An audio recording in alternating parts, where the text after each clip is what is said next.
Welcome to Alpha Tech Motors. Hit that like button, subscribe and share this next video. Peace. In this video, I will be changing the drop link of my vehicle. So you need to find the right tool for your vehicle, well, be it a socket or a spanner, and make sure you're using the right tools because you do not want to round the nuts off. So what I do is I start off by just cracking the nut. Before I do that, I spray some WD-40 on it so it helps loosen up the rust build up. As you can see, I have done the top one and I will be working on the bottom one. As you can see now, just get it loose out in a pair. So you do the top one is loose, you do the bottom one as well. You do not want to get rid of the top one completely and the bottom one is stuck in there. So when you work that through, it should be easier for you to then pull it out together in sync. As you can see, I had to use a different set of tools because sometimes with these drop links, depending on how gone they are, the nut will be stuck, and when you're trying to turn the nut, you'll be spinning the whole thing. So I first of all attempted using my spanner and an Allen key socket bit in there, but as you can see, I attempted and that didn't work. You can try it over and over if that works or not. If it doesn't, then there are other options you can use as well.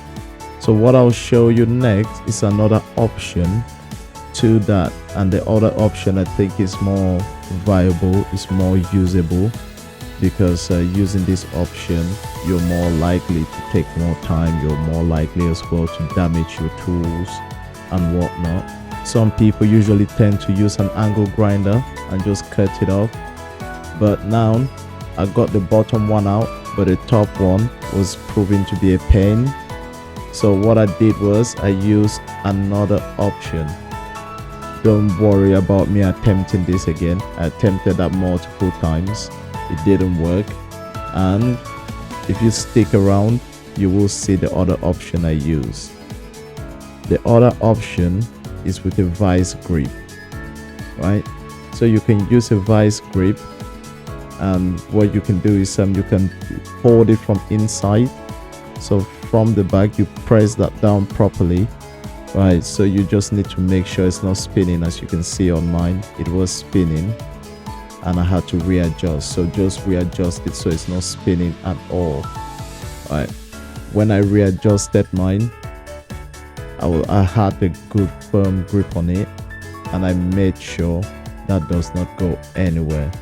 And as soon as you do that, bada bang, bada boom, you just work the nut out and that should come out easily.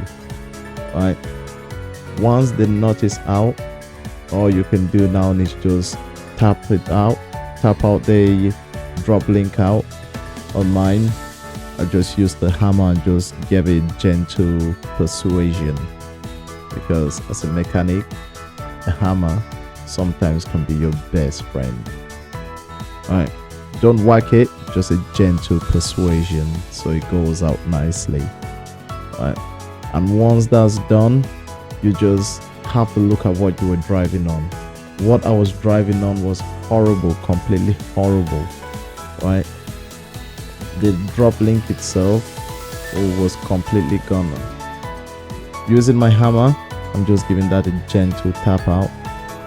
Alright, once that goes out, or what you can do as well here is use a pry bar and push the sway bar down a little bit, and that should do it for you. Just look at the state of my drop links.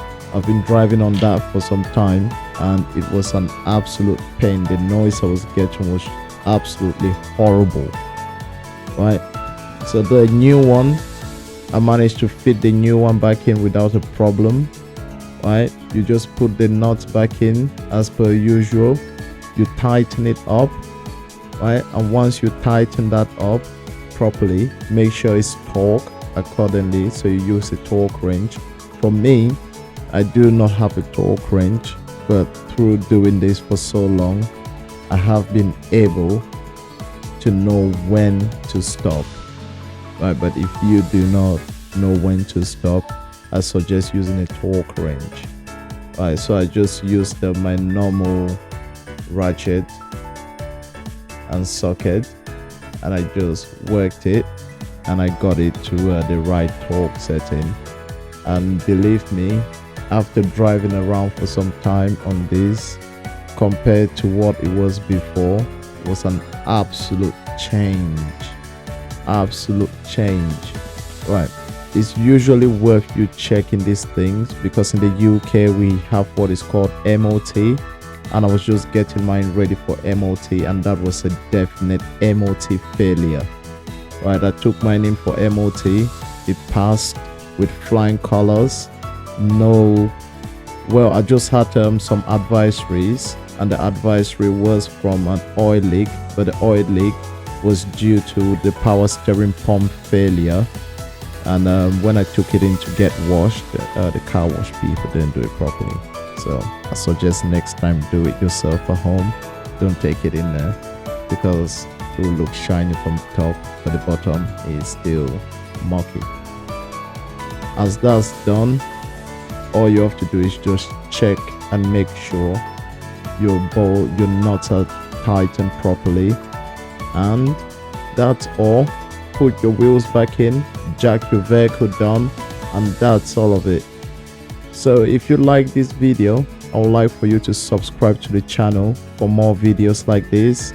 I've got more videos like this coming up on different vehicles, so it's quite versatile, so you can always watch and get to working on your own vehicle yourself. These things are not difficult to do. Save your money. Thank you everyone for watching. We're looking to hit 5,000 subscribers, so share this video so we reach more people for a massive giveaway. Peace.